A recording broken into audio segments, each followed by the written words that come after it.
bale, nilinisan ko na.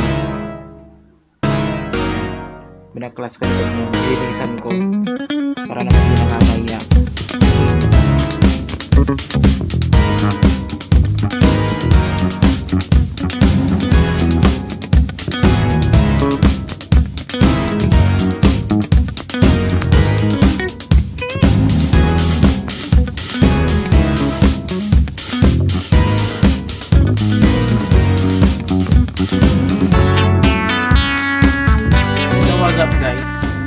Jesus nga pala.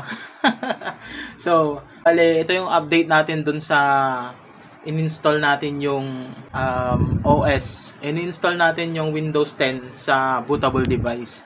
So, para mapagana natin yung binubuhay natin na notebook. Dumating na 1 terabyte na bootable device and sana tumuloy-tuloy na to. Yung Rufus na yon is software siya na mag-install dun sa bootable device ng Windows 10 para magamit natin yon. Actually, ito siya. Bale, ito yung inaayos ko. Acer.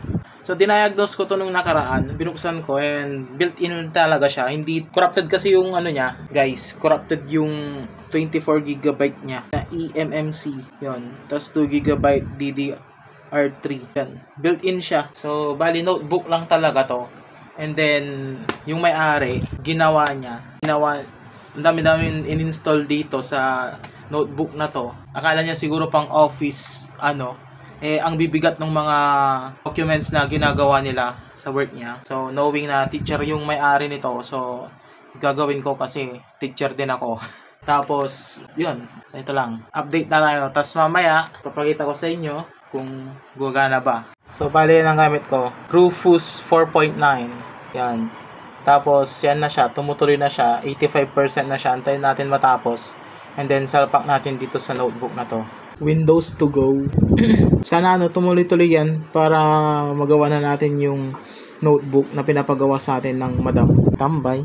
Wala pa kasing masteral, di ba? Tapos, mahirap mag-apply pag wala kang masteral. Sheesh! Yan guys. As you can see. Yan guys, dito yan. Napagana natin siya guys. Yan guys, kita nyo yan. Yan, napagana natin siya gamit ang bootable drive. Acer. Yan.